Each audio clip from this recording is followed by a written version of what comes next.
Fala galerinha, hoje nós vamos dar continuidade ao estudo dos juros simples. Vocês vão perceber que a partir da equação do juros simples é possível você resolver outras situações, não só o cálculo específico dos juros.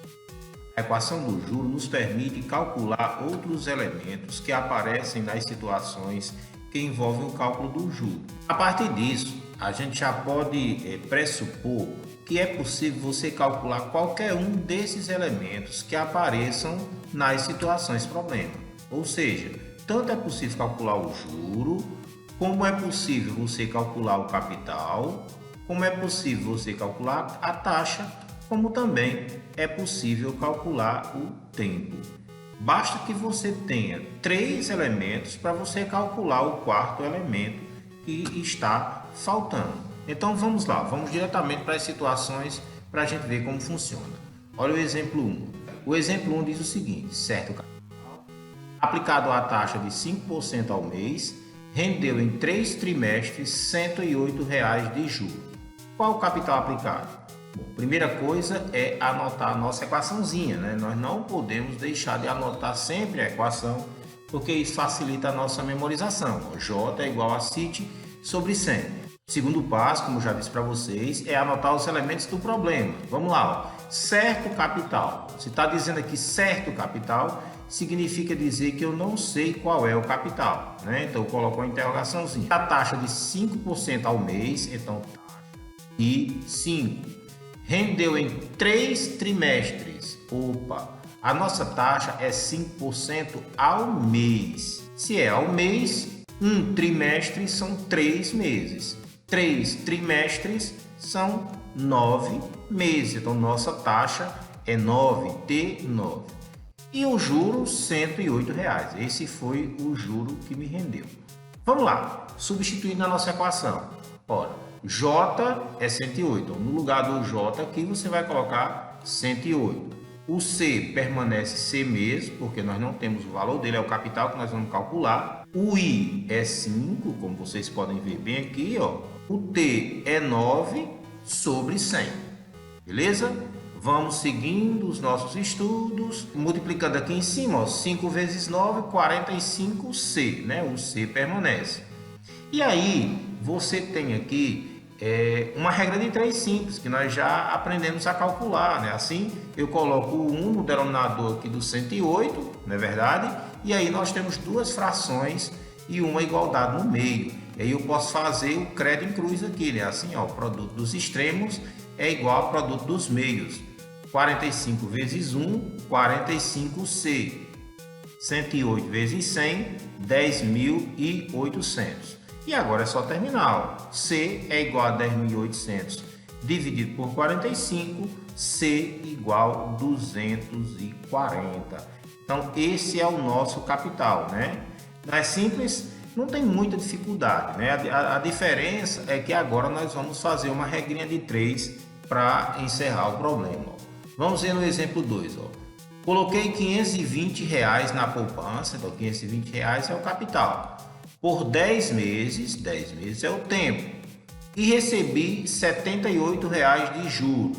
Então, qual foi a taxa, né? Qual é a taxa que o banco, né, aplicou sobre o meu capital para me dar esses R$ 78,00 de juros? Então, anota a equação zeta, né? J é igual a CIT sobre 100, não podemos esquecer. Anota os elementos do problema, já falei, ó, capital 520, juro 78, J 78, T tempo 5 e a taxa é o elemento que eu vou calcular, né? Substituindo a nossa equação, no lugar do J eu coloquei o 78, né? No lugar do C eu coloquei o 520, no lugar do T eu coloquei o 5 e vou calcular o I. Observe, eu tenho aqui um zero em cima e eu tenho aqui um zero embaixo. Corta esse zero, meu parceiro, não perde tempo, porque aí nós já diminuímos o tamanho dos números. Ao invés de ser 520, só é 52. Ao invés de ser 100, agora é 10. E agora eu vou multiplicar aqui em cima. Ó. 52 vezes 5 vai me dar 260i. Não é assim? E vou colocar o 1 no denominador aqui do 78, né? Para eu poder fazer o crédito em cruz aqui, ó, a multiplicação dos extremos pelos meios, ó. Eu podia até cancelar esse 0 do 260 e do 10 aqui, já matar a charada. Mas eu vou fazer sempre a multiplicação em cruz aqui para a gente não esquecer. Então 260i vezes 1, 260i. 78 vezes 10, 780. E aí eu tenho i igual a 780 dividido por 260, que eu ainda posso cancelar 0 por 0 aqui e dizer que é 78 dividido por 26. I igual a 3. Ou seja, a nossa taxa aqui é de 3% ao mês. Vamos para mais um exemplo que aí eu tenho certeza que vocês vão ficar craque nessas situações. Tomei emprestado R$ 1.250, a taxa de 2% ao mês, e paguei R$ 288 de juros.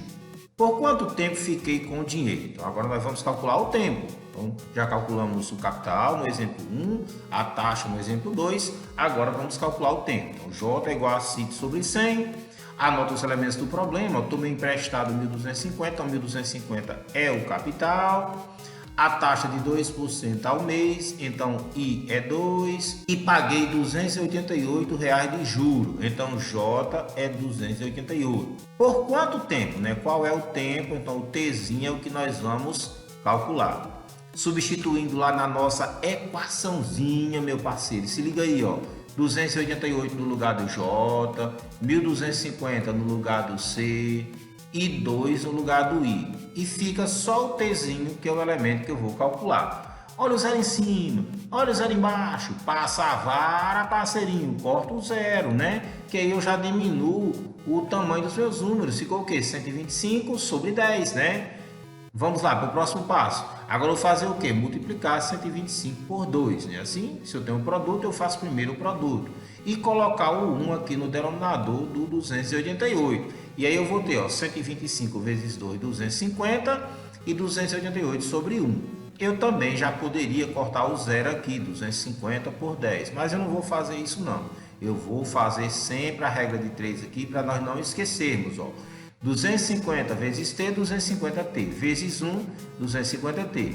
E 288 vezes 10, 2.880. Então, você vai ter 250T igual a 2.880.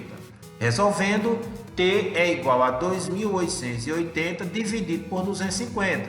Você já pode até cortar o zero aqui, ó. E aí fica 288 dividido por 25.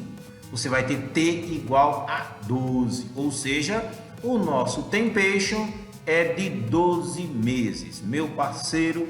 Então estão vendo aí como as situações são simples, não tem muita dificuldade não. A única diferença é que agora nós vamos fazer essa regra de 3 aqui, além do passo a passo que nós já fazíamos para o cálculo do juro. Vou deixar vocês com a tela das referências para saber de onde eu tirei o material, para não me acusarem de plágio. Valeu, galera!